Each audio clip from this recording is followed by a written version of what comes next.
Kamis 29 Mei kami boleh merayakan ibadah kenaikan Tuhan. Tidak ada yang kebetulan. Semua ini karena dalam tuntunan dan perkenanan Tuhan. Terima kasih ya Roh Kudus. Urapi kami semua, urapi hamba-Mu. Jadikan saluran berkat pada sore hari ini. Yang lemah dikuatkan. Kalau ada yang sakit dijamah menjadi sembuh.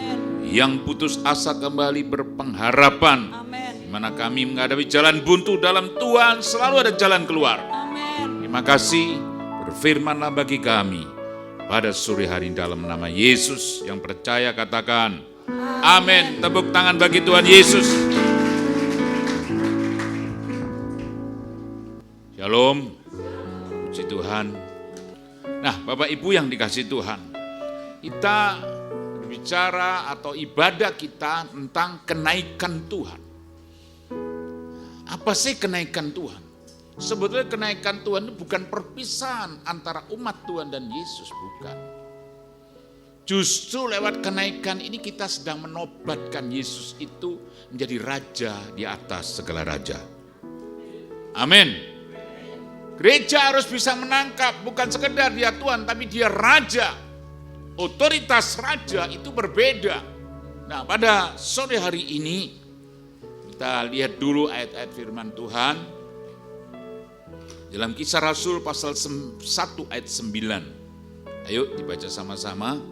1, 2, 3. Sesudah ia mengatakan demikian, terangkatlah ia disaksikan oleh mereka dan awan menutupnya dari pandangan mereka. Terus ketika mereka sedang menatap ke langit, waktu ia naik itu tiba-tiba berdirilah 2 orang berpakaian putih dekat mereka dan berkata kepada mereka, "Hai orang-orang Galilea, mengapakah kamu berdiri melihat ke langit?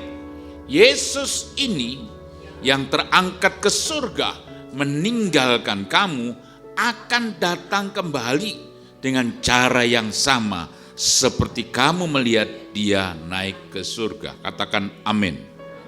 Bapak Ibu yang dikasih Tuhan, kalau kita lihat dari cerita ini, memang mulai dari kematian, mulai dikubur, itu sudah ada manipulasi berita. Mereka pakai uang. Jadi ternyata suap menyuap, menyogok itu sudah ada di kubur Yesus, saudara. Karena waktu Yesus bangkit, para imam ahli Taurat manggil orang-orang yang di sekeliling itu, khususnya tentara Romawi. Diberitahu bahwa mayat Yesus ini mayat Yesus ini bukan bangkit, ini diambil oleh murid-muridnya. Wah, beritanya tersebar. Nanti baca dalam Injil Matius pasal 28. Berita itu tersebar dan sampai hari ini sebagian orang Yahudi masih percaya kalau Yesus itu tidak bangkit, tapi mayatnya dicuri, dipindahkan. Jadi nggak usah heran berita manipulasi, benar salah jadi benar, itu sudah ada zaman dari zaman dahulu. Kalau hari ini nggak usah kaget yang begitu. Gara-gara uang bisa merubah berita yang benar jadi salah, yang salah jadi benar. Nah, tapi kita lihat sekarang, selama 40 hari apa yang dikerjakan Yesus ketika dia ada di atas muka bumi ini. Bukan duduk-duduk, bukan makan minum, bukan. Tetapi dia mendatangi para murid. Mereka yang sudah galau, mereka yang sudah gelisah, mereka yang sudah putus asa, Yesus berkata, "Shalom, inilah aku." Mereka supaya kembali percaya. Mendatangi Thomas, yang seringkali disebut sebagai murid yang ragu-ragu. Kalau boleh saya katakan, sebetulnya Thomas bukan murid yang ragu-ragu. Tapi Thomas adalah murid yang punya cara pandang kinestetik. Orang pandang kinestetik begini. Percaya, melihat dulu baru percaya. Kan ada di antara kita kan gitu. Melihat dulu baru percaya. Contoh begini. Ini apa? Katakan ini setrika panas. Tolong jangan dipegang. Ya, memang ada orang yang auditori ya langsung percaya saja, ya ini panas jangan dipegang. Tapi ada orang yang visual, oh iya sini tertancap ke listrik pasti panas. Tapi orang kinestetik gak begitu dong. Mosok sini, mosok panas, pegang dia pelan-pelan. Nah, apakah salah orang demikian? Tidak salah. Yesus datangi Thomas untuk meneguhkan. Makanya Thomas menjadi rasul yang luar biasa. Seandainya tidak ada Thomas, tidak ada gereja di India. Miliaran orang percaya Yesus itu karena Thomas pernah ada di India. Dan dilanjutkan dengan perjuangan dan pelayanan dari Madam Teresa. Saudara yang dikasihi Tuhan Yesus, pada sore hari ini, kalau kita hari ini datang dalam ibadah perayaan kenaikan Tuhan Yesus, saya percaya memang tidak semua gereja merayakan. Saya beritahu, tidak semua gereja merayakan.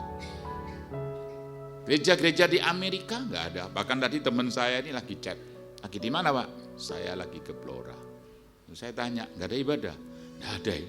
Aneh ya? Kenapa nggak ibadah?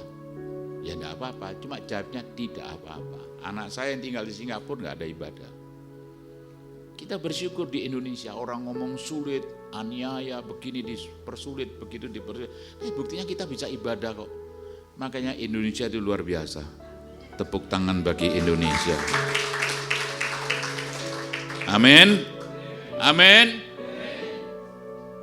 Hashtag kabur saja. Ngapain itu? Ngapain kabur? Di Indonesia enak makan pecel, sate masih enak, apalagi di sini. Saya belum tahu yang enak-enak di Blora. Jadi yang saya maksudkan di sini, seringkali orang hanya melihat dari sebelah mata. Tapi percayalah, seperti apa yang dikatakan firman Tuhan, setiap lutut bertelut, setiap lidah mengaku Yesus adalah Tuhan. Amin. Nah, Bapak Ibu, ternyata Yesus juga datang. Seorang yang bernama Simon Petrus anak Yohanes didatangi oleh Yesus. Simon Petrus yang tadinya menggebu-gebu ikut Tuhan. Guru, di mana engkau berada? Aku di sana. Kalau engkau di penjara, aku juga mau di situ. Tapi ketika Yesus ditangkap, sampai berapa kali ayam berkokok? Sopo sih ngomong? Berapa kali? Siapa yang ngomong? Karena tangan saya ya 2 kali. Jadi Bapak Ibu yang dikasihi Tuhan, nyangkalnya 3 kali, ayam berkokok 2 kali. Nah Bapak Ibu, Yesus datang ke Simon Petrus. Sudah tidak mikirkan lagi menjadi penjala ikan, sudah tidak mikirkan lagi melayani Tuhan. Yang dia pikirkan cari ikan untuk makan bersama. Danau Galilea disitulah Yesus datangi Simon Petrus anak Yohanes. Apa yang Yesus katakan? Simon Petrus anak Yohanes, apakah engkau mengasihi aku? Berapa kali? Berapa kali? Berapa kali? Oh ya sudahlah. Terus jangan terpaku dengan tangan saya begini saudara 1, saya begini 2. Memang pemimpin itu menentukan, bro. Apalagi yang di depan ini ya. Haleluya.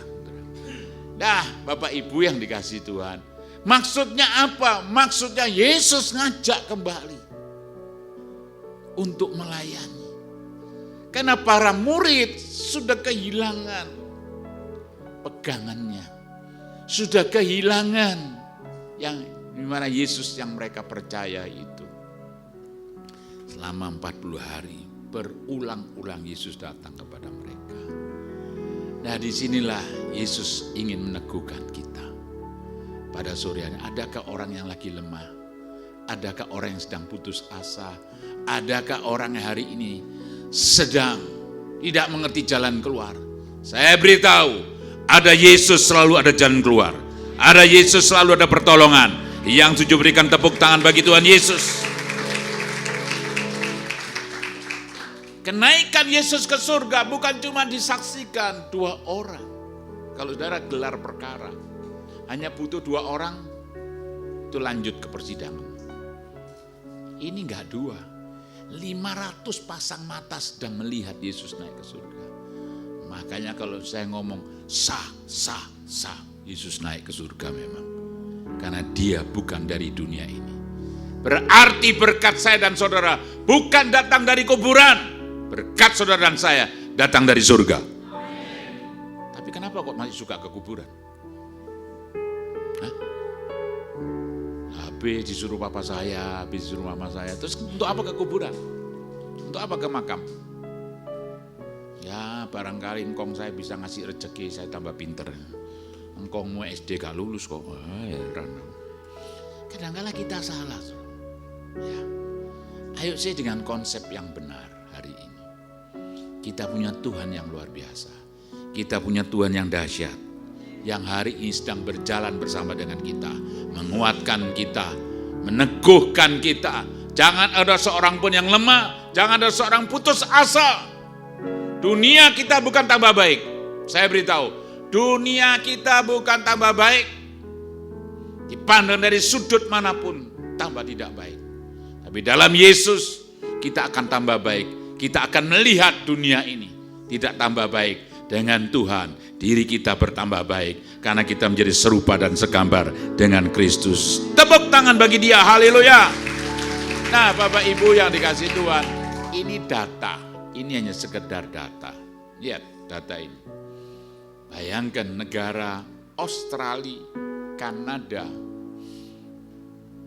Inggris, Amerika, tidak ada perayaan kenaikan Tuhan Yesus. Kalendernya pun tidak merah. Karena mereka berkata, ini bukan bicara tentang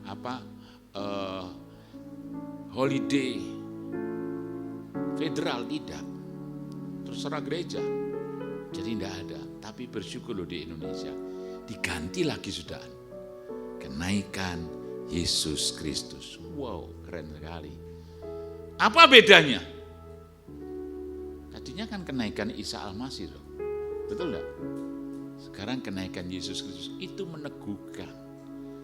Kita tidak usah ragu kalau pada tanggal hari ini memang dia pernah naik ke surga. Yang hari ini kita peringati, artinya kita turut sedang menobatkan dia sebagai raja di atas segala raja. Lihat data ini, jelas enggak nih? Waduh sekarang lebih jelas ya daripada dulu ya. Saya baru tahu saudara. Lihat di sini. Austria, negara Benelux itu Belgia, Nederland, Luxembourg. Jadi itu negara yang sangat dekat. Saya pernah sama istri naik mobil 1,5 jam sudah sampai beda negara. 1,5 jam beda negara. Kita ini dari Mojokerto ke sini saja butuh 3,5 jam. Coba. Itulah di Eropa itu sudah pindah negara berapa itu. Lihat. Apalagi Indonesia, Denmark, Finlandia, Prancis, Jerman, Norwegia, Swedia, Vanuatu. Ini negara kecil-kecil semua yang sedang merayakan kenaikan Tuhan. Makanya bersyukur kita jadi bangsa Indonesia yang hari ini pun kita sedang merayakan kenaikan Tuhan Yesus. Tepuk tangan bagi dia, haleluya. Nah berita apa yang penting harus kita tangkap hari ini? Yang pertama, Yesus sampaikan adalah new konsep yang baru. Bukan pakai konsep yang lama. Kalau kita menjadi orang yang percaya, pakailah konsep yang baru. Apalagi hari-hari ini, saudara. Wah, konsep lama kalau kita pakai, repot, saudara. Nggak ketemu. Harus dengan konsep yang baru. Kekristenan bukan sekedar menjadi agama kita.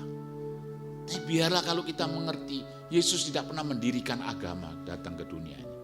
Dia ingin kembali membangun kerajaannya. Katakan amin. Makanya berulang-ulang apa yang Yesus katakan dalam ayat ketiga. Kita baca sama-sama yuk. 1, 2, 3. 1, 2, 3. Sebab, yang keras. Sebab selama 40 hari ia berulang-ulang menampakkan diri dan berbicara kepada mereka tentang apa?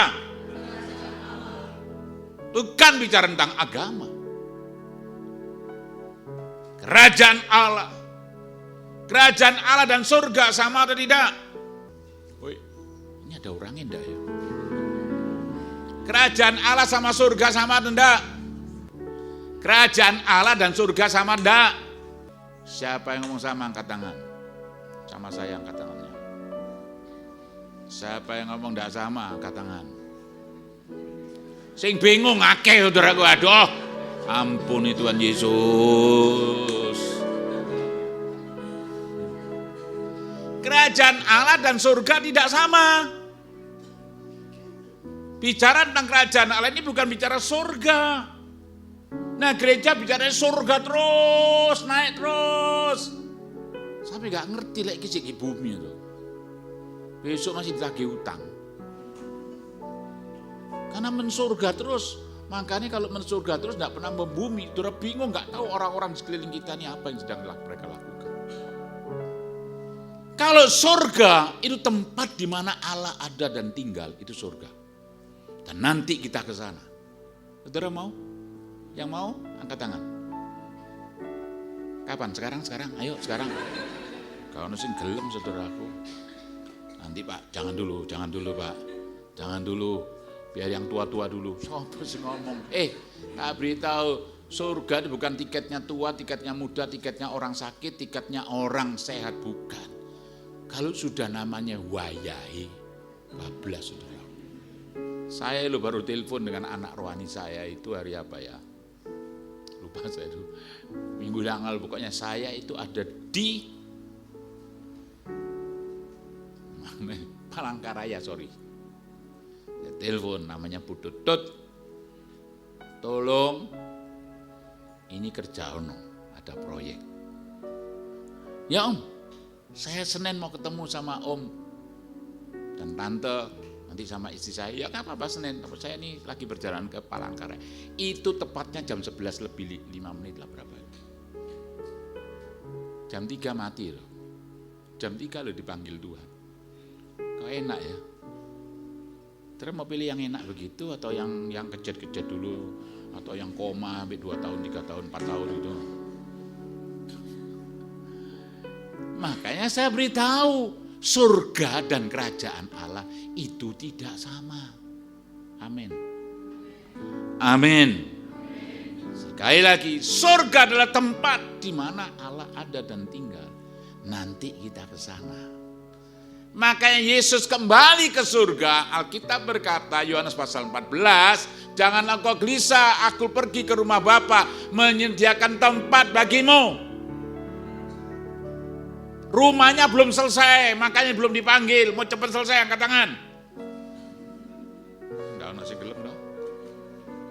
Siapa yang mau cepat selesai, angkat tangan.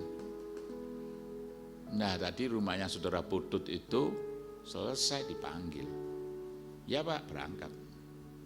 Makanya ya bersyukurlah kalau ada orang-orang yang tuli saudaraku, jadi dipanggil gak kerungu, saudaraku, ya bersyukur itu.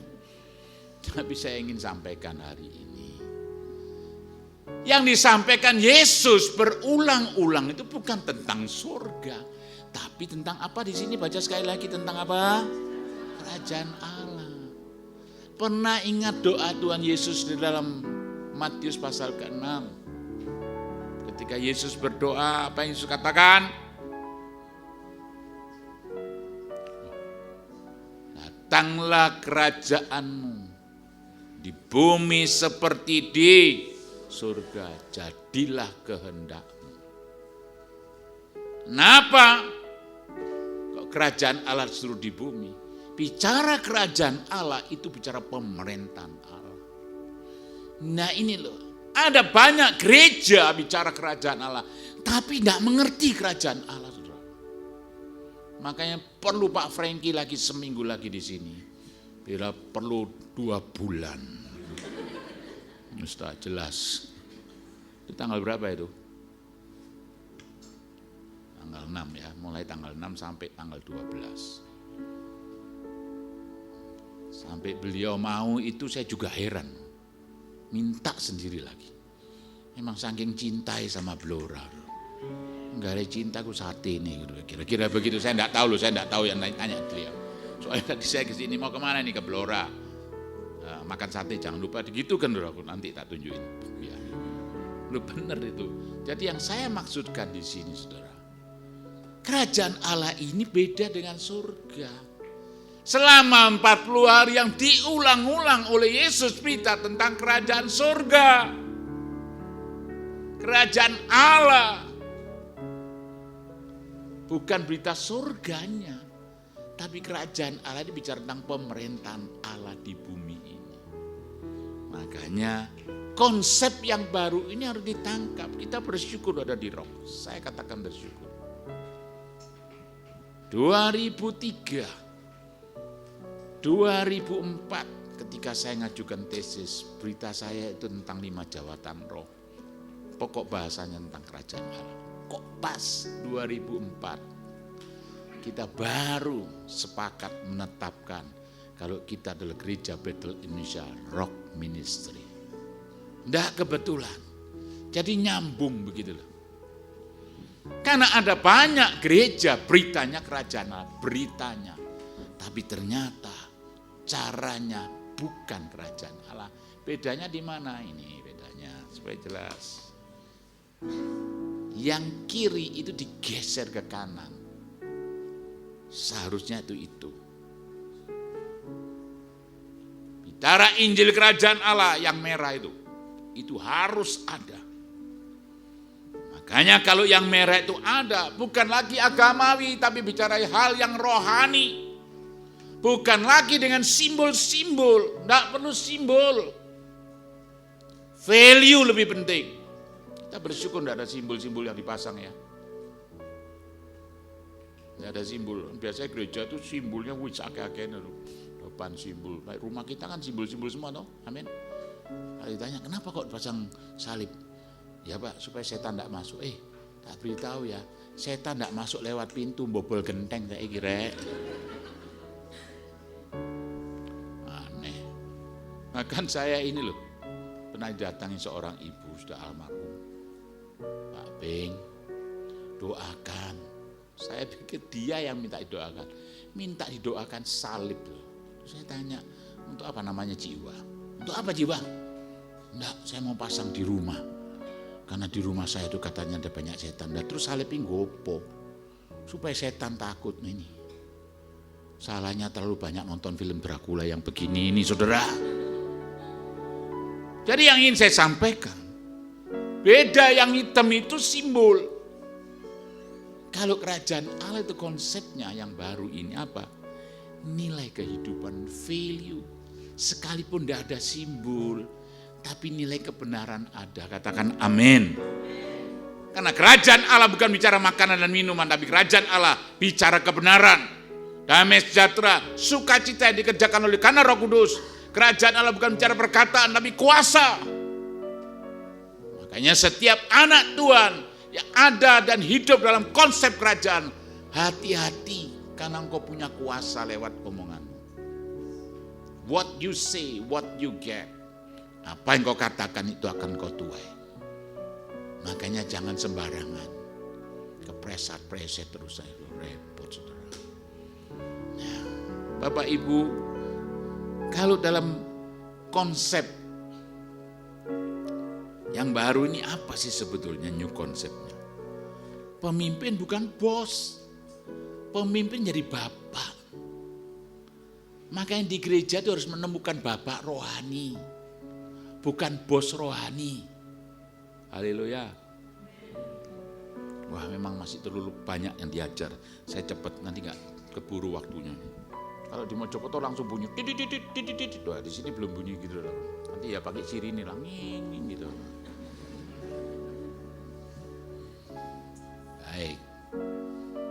17.45. Sekarang udah 17.23. Waduh. Tuh. Kemudian pemimpin jadi bapak. Makanya di gereja dalam pelayanan pemimpin bapak rohani. Kita punya bapak jasmani. Kalau tidak becus, tapi punya bapak rohani masih terobati. Bapak jasmani tidak becus, bapak rohani tidak entos. Apa belas, saudara? Apa bahasanya tidak entos itu? Ya tidak becus itu tadilah kira-kira gitu, saudara. Jadi bos, agak ketemu sudah. Itu bukan new konsep yang lama begitu. Makanya konsep yang lama itu merujuk kepada pemimpin semua. Semua pemimpin dikuasai pemimpin. Saya tidak mau jadi orang yang berkuasa. Baik di Mojokerto, baik juga di Tulungagung, baik juga di Sidoarjo, baik juga sementara waktu ini untuk jalankan setir ini. Saya di sini, saya bukan bos saudara. Saya bapak rohanimu. Oh gak setuju ya sudahlah, gak apa-apa lah. Anda yang gini. Apa sih ngomong wong blora ki mangangel kok, angel ngomong bapak rohani angel. Mau jadi bos. Dari member menjadi murid. Kalau murid itu seringkali kita dengar murid, tapi konsep pemuridannya salah. Kita ini kan pakai konsep pemuridan yang duduk di kelas bicara. Kan begitu dong. Padahal Ibrani bukan begitu. Murid itu namanya matetes, itu jalan bersama, melihat teladan gurunya, itu murid. Makanya gurunya harus menjadikan teladan. Kalau gurunya tidak teladan, jangan bicara punya murid, tidak. Itu hanya pengikut. Konsep yang baru apa? Fokusnya pada jiwa. Makanya saya dilapori, Pak, ada yang sudahlah enggak apa-apa. Gak cocok di sini mau di sana boleh, gak cocok warung itu pindah warung rono, gak cocok rono atau pindah warung ini terserahlah. Karena fokusnya jiwa. Saya beritahu, Blora ini ada 100 gereja lagi masih belum mampu nyerap seluruh Blora untuk bertobat. Percaya? Katakan amin. Harusnya fokus kita jiwa.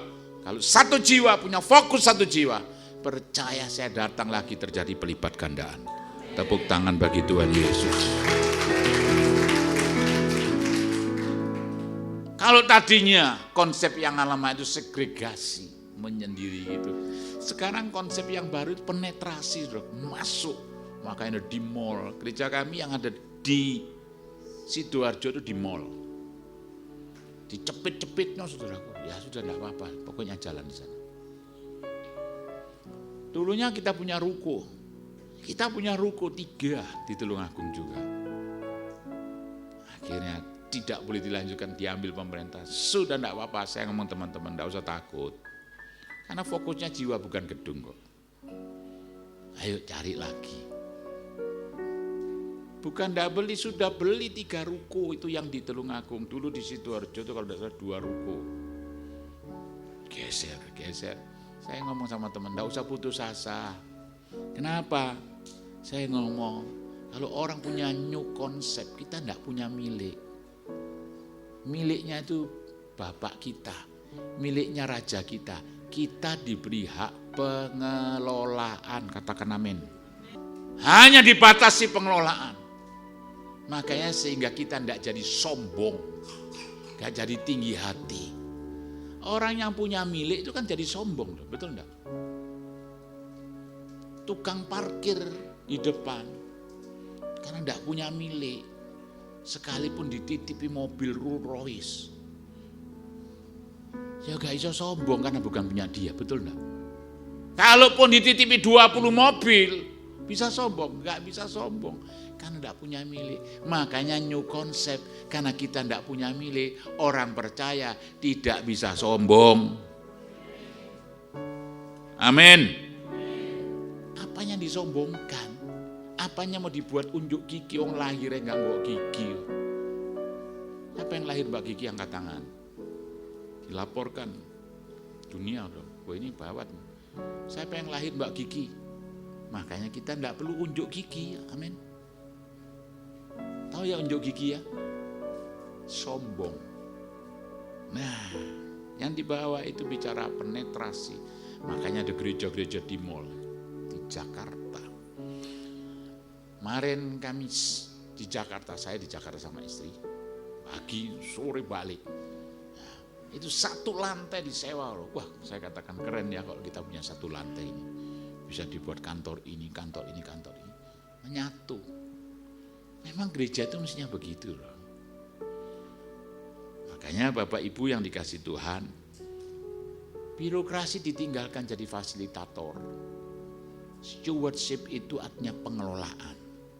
Muara gereja itu di kota dan bangsa, bukan di mimbar ini. Kalau mimbar ini semua naik di sini, rebutan. Main gitar ya cuma ada satu itu. Masa direbut Pak Freddy? Pak Freddy harus cari murid. Amin Pak. Jadi saya datang lagi sudah ada murid Pak ya. Ada muridnya. Nah Bapak Ibu, karena muaranya, new concept itu ada di mana? Kota dan bangsa. Saya ditelepon teman dari Kanada. Pak, saya dapat video viral. Dia jawab apa ini ya? Video viral apa? Itu loh, buat gempita. Waduh, kok bisa begitu? Bahkan ada gereja di Madiun mau belajar, gampang kok tak ajari. Kami ini openness, terbuka. Mau apanya dilihat silakan. Mau belajar, monggo. Gereja memang muaranya di kota dan berakhir di bangsa. Saya berdoa, GBI Rock Blora bisa membawa kota ini dan berdampak bagi kota ini. Nama Tuhan dipermuliakan. Tepuk tangan bagi Tuhan Yesus. Ini loh yang harus dibuat. Bukan cuma di sini, saudara. Makanya new concept itu kan membawa ini. Coba baca sama-sama dengan saya. 1, 2, 3. Dan Injil kerajaan ini akan diberitakan di mana? Seluruh dunia menjadi kesaksian bagi semua bangsa. Sesudah itu barulah tiba kesudahannya. Jadi new concept itu berita apa? Tentunya berita kerajaan Allah ini. Karena konsep yang lama adalah berita tentang gereja, berita tentang agama. Makanya kerajaan Allah harus ada di 7 pilar ini. Saudara jadi seorang artis enggak apa-apa di bidang A di sana, tapi pakailah konsep kerajaan Allah. Saudara seorang businessman, pakailah konsep kerajaan Allah. Saudara seorang pemimpin di gereja, pakailah konsep kerajaan Allah. D itu bicara dissemination. Media sudah tidak terkendali, pakailah konsep kerajaan Allah. E itu edukasi, pendidikan, isi saya di pendidikan loh. Sekarang pendidikan pokja sekota, dia ketuanya.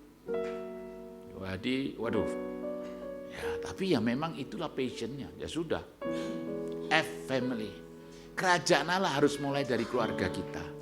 G itu government, pemerintahan, ada orang duduk di politik, anggota DPR, ada juga yang di partai, enggak apa-apa. Enggak semua harus tinggal di gereja. Ini penting bagi kita. Kalau lihat apa yang dikerjakan Yesus, coba lihat ini. 132 penampilan Yesus terjadi di luar bait Allah, bukan di dalam bait Allah. Dan apa yang Yesus kerjakan? 40 perjumpaan ilahi dan mujizat dalam Kisah Rasul. 39 terjadi di dunia kerja, di luar bait Allah. Jadi saya katakan mujizat yang terbesar terbanyak ada di bisnismu, ada di keluargamu, di perjalananmu. Disitulah Tuhan dipermuliakan. Tepuk tangan bagi Tuhan Yesus, haleluya. Jadi jangan nunggu lagi hari Minggu, enggak. Besok hari Senin praktek. Katakan amin. Di bisnismu, di keluargamu, yang sekolah, di studimu, harus ada di sana. Hal yang kedua, waktu saya semakin singkat. New restore. Pemulihan yang baru. Apa sih pemulihan yang baru itu?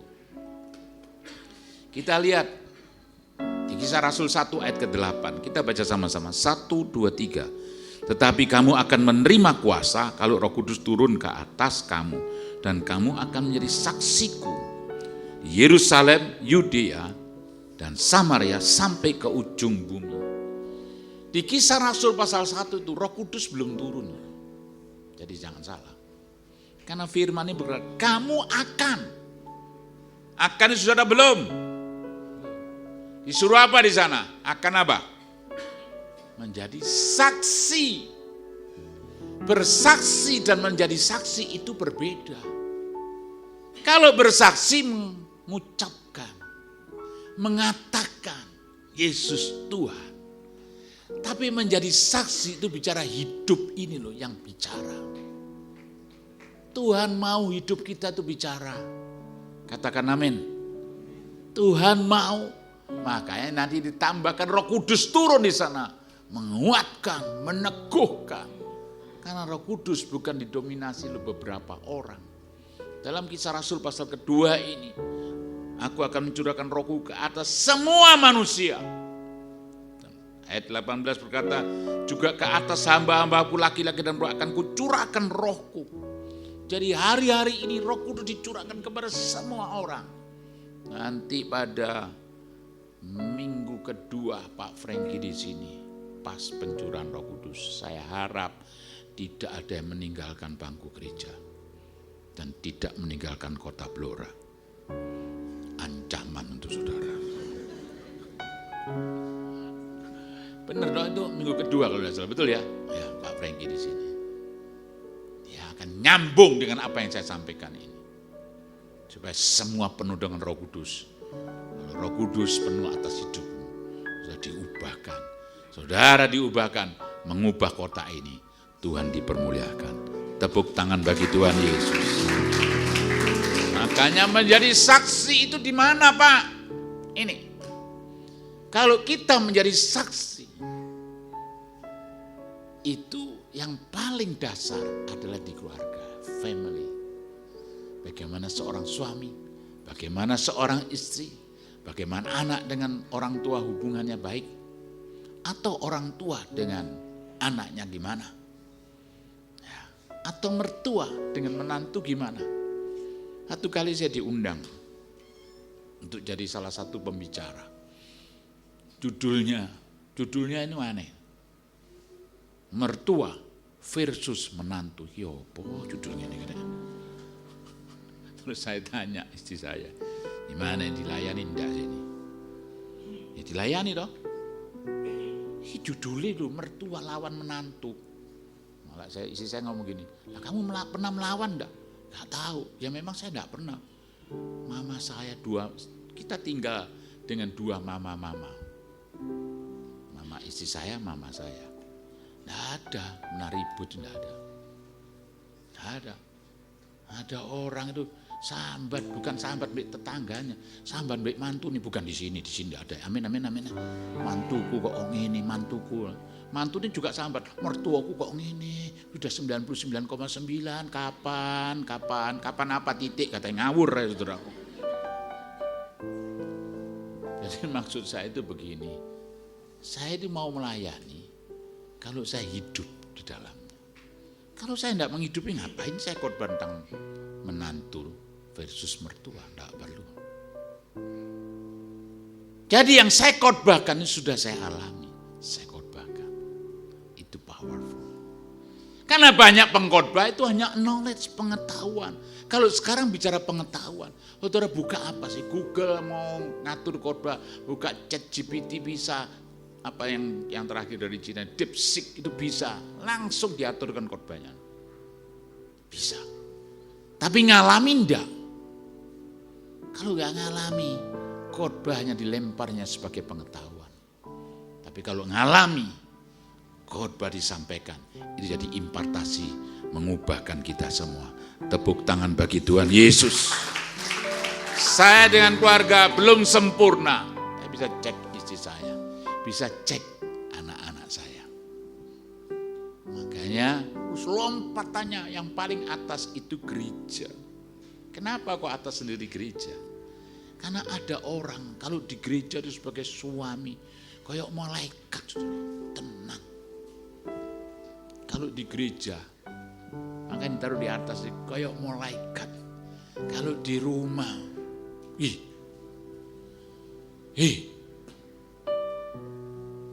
yang takut bukan istri dan anak-anaknya dan anjingnya, bukan.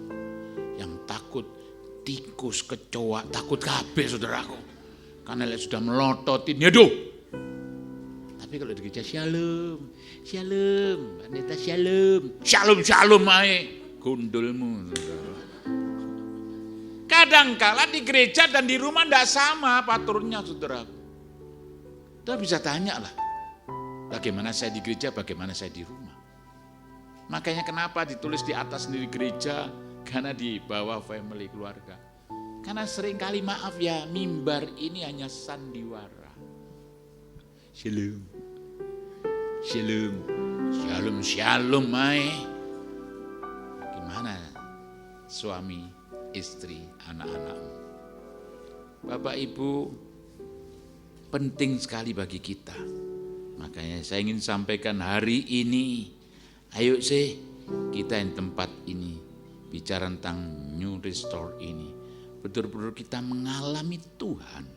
Dan saya percaya, mulai dari diri kita kalau mengalami Tuhan, kita hidup di mana saja, Tuhan tempatkan di mana saja, kita harus menjadi berkat. Disitulah Tuhan dipermuliakan. Tepuk tangan dulu bagi Tuhan Yesus, haleluya. Lihat, gereja hari ini lebih fokus pada kenyamanan manusia daripada Tuhan. Manusia nyaman dengan gereja. Saya bersyukur. Terima kasih ya Pak Freddy. Terima kasih semua teman-teman. Tambah happy loh. Dulu ada kordene bisa nopo kordene. Ya, ini sekarang tambah bagus gini dok. Nanti lain kali tambah bagus. Dulu noleh ke kiri aja sudah pulang mata sakit saudaraku dulu kan gitu. Gereja ada itu untuk siapa? Bukan kepentingan kita, kepentingan Tuhan, bukan kepentingan manusia, saudara. Salahnya kita kan begitu. Makanya gerejanya penuh rame. Tapi untuk kepentingan siapa? Ini penting bagi kita. Gereja itu bukan bicara berapa banyak kursi yang terisi, tapi berapa banyak jiwa yang diubahkan. Doa saya ketika kita duduk di tempat ini, Roh Kudus berbicara, firman berbicara, kita diubahkan. Orang melihat CJ memang. Apa kalau di sini CJ ya? Lain ini. Duh, ciamik. Ini istri yang ciamik, ini suami yang ciamik, ini anak yang ciamik. Wah, siapa enggak senang? Wah, senang saudaraku. Makanya tujuan gereja itu apa sih? Kata Louis berkata begini, tujuan gereja adalah untuk menarik orang kepada Kristus dan membuat seperti Kristus. Jadi bukan membuat seperti Pak Daniel Pingardi, bukan. Seperti Kristus. Gereja ada bukan untuk tujuan yang lain. Jika gereja tidak melakukan menjadi seperti Kristus, maka semua gedung gereja, pendeta, misi, khotbah, Alkitab itu buang-buang waktu. Karena kita diciptakan oleh firman berkata, kamu diciptakan menjadi serupa dan segambar dengan siapa? Kristus, dengan Allah. Makanya kalau dirubah seperti Kristus, tidak ada gereja itu seperti ini. Lihat, ke gereja seperti ini ada enggak? Ngomong ke sebelahnya, oh no enggak ya gini ya, ada enggak ya? Saya percaya enggak ada. Saya percaya enggak ada. Ya paling ya liar-liar adalah kira-kira gitu. Belum kelenger belum, ini kan sudah kelenger semua, betul ya? Dan apalagi yang di sini saya katakan, kalau sudah begini, yang salah siapa sih?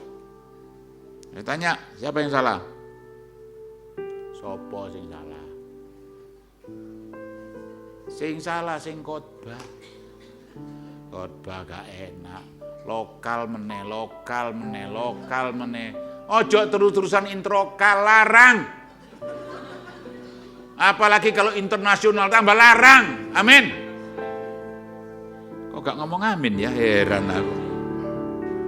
Lihat aku gini. Kalau sudah begini yang disalahkan yang khotbah. Coba sih suruh pegang, berdiri, pegang mic sendiri di sini.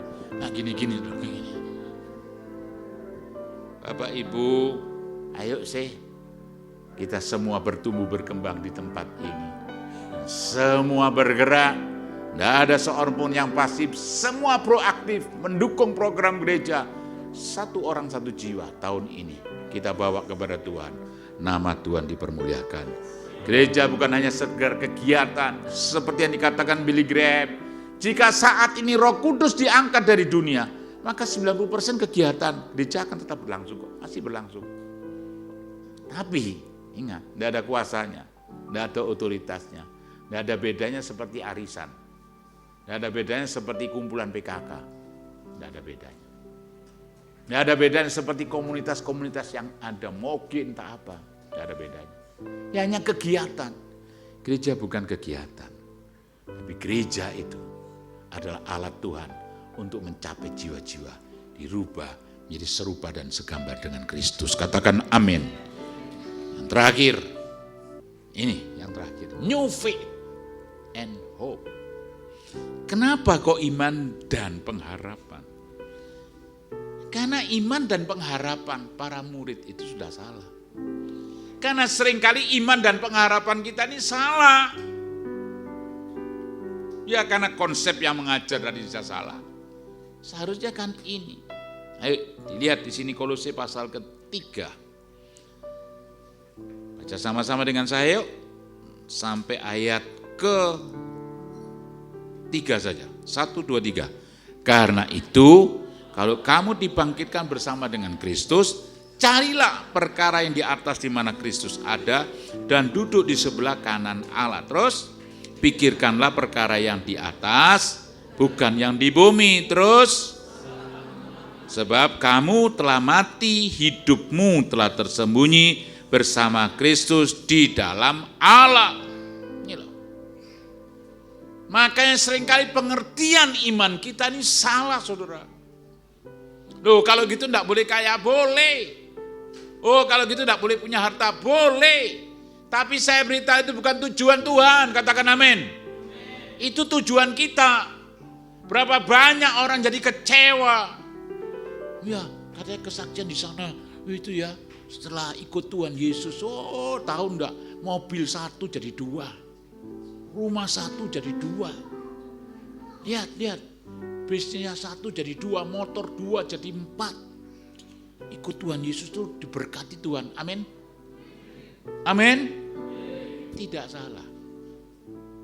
Bicara konsep kerajaan Allah, Alkitab berkata, kerajaan Allah bukan bicara makanan dan minuman. Tapi kebenaran. Dalamnya ada damai sejahtera, ada sukacita, itu kerajaan Allah. Kerajaan Allah bukan bicara perkataan tapi kuasa. Makanya dikatakan oleh Rasul Paulus, cari, pikirkan. Kan itu goalnya kita. Makanya tahun ini the years of preparation. Kita dipersiapkan tuh hal-hal yang rohani. Katakan amin. Katakan amin. Makanya kalau kita disiapkan untuk hal-hal yang rohani, kejar yang rohani lebih daripada yang lain. Rasul Paulus pernah berkata begini, semua aku anggap sampah sejak pengenalanku dengan Kristus, melebihi segalanya. Wow, keren saudara. Mataku tertuju kepadamu. Aku berlari-lari masuk dalam panggilan surgawi. Artinya apa? Jadi untuk yang kekal itu betul-betul harus terus diperjuangkan. New faith, hope. Iman yang baru, pengharapan yang baru. Kenapa sih kok iman? Kenapa kok harus pengharapan? Memiliki iman tapi tidak memiliki pengharapan, itu sama seperti berkendaraan tapi tidak memiliki tujuan. Kamu duduk di mobil mau kemana, Mbok? Nah, terus kok dinyalain kenapa? Nggak tahu. Ada loh orang begitu, nggak ngerti tujuannya. Atau sebaliknya, memiliki pengharapan tapi tidak memiliki iman. Sama seperti memiliki tujuan, hendak dicapai tapi memiliki kendaraan, tidak memiliki kendaraan untuk mencapai. Jadi dua-duanya harus ada. Kita naik di situ, jalan mencapai ketujuannya. Itu penting bagi kita. Tapi saya beritahu, bukan pada perkara-perkara yang fana, yang sementara. Makanya Paulus berkata di sini, dalam 1 Korintus 15:19 berkata, jikalau kita hanya dalam hidup ini saja menaruh pengharapan pada Kristus, maka kita adalah orang-orang yang paling malang dari segala manusia. Makanya Paulus berani berkorban, Paulus berani menderita karena Kristus, karena dia tahu pada akhirnya dia akan meraih upah. Musa keluar dari Mesir, dia tinggalkan semuanya, karena dia tahu harta Mesir tidak bisa dibandingkan dengan harta yang dia akan terima. Bapak Ibu, ayo hari ini kita di tempat ini, kita diajar kembali untuk beriman dengan benar. Karena beriman berarti sungguh-sungguh akan hal yang kita harapkan.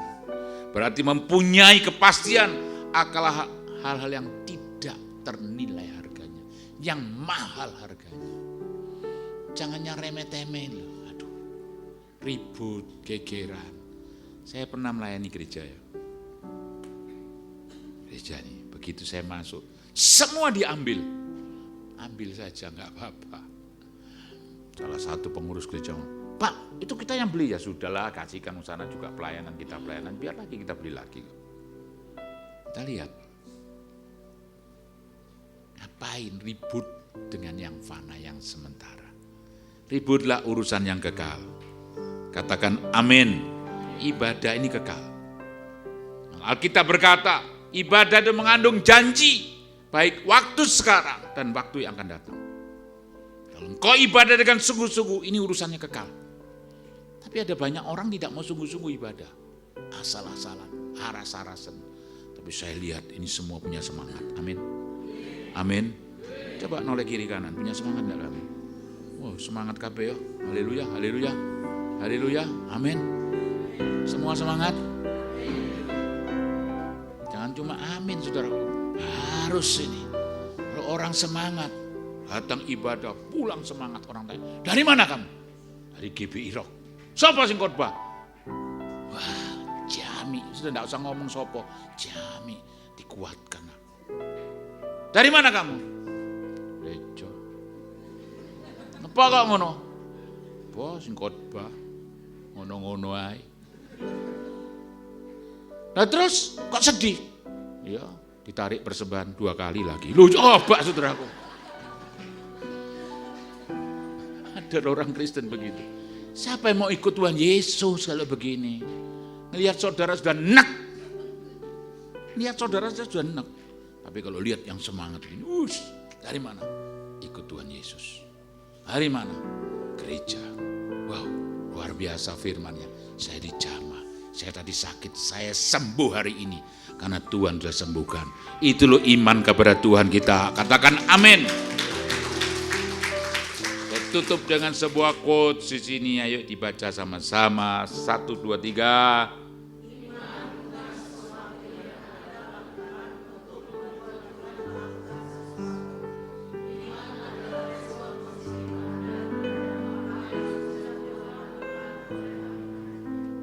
Jadi banyak orang salah. Karena kita beriman, pikirnya kalau kita melakukan, Tuhan lakukan. Nah itulah balas membalas. Bukan itu, lakukan saja. Mungkin belum waktunya, ya tunggu saja. Hari ini, maaf saya beritahu. Kami menikah pun itu di luar. Ya, aduh gak punya apa-apa, tanya istri saya ini, saksi hidup. Ya untung loh. Istri saya yang cantik ini mau dengan saya. Padahal kalung ikut tipis, saudara. Saya enggak punya duit, jemaat enggak ada. Tak kalungi tipis yo gelem iku heran aku. Kita mau jalan-jalan ke Bromo, mobil mogok gak situ. Tanya-tanya. Ya iya bener. Tapi kalau hari ini Tuhan sudah berkati kami. Hidup kami bukan jadi gudang berkat, jadi saluran berkat. Agar banyak jiwa dimenangkan. Tepuk tangan bagi Tuhan Yesus. 3 hal. Ayo sebut sama-sama. Yang pertama. Yang kedua. Yang ketiga. Kita bangkit berdiri.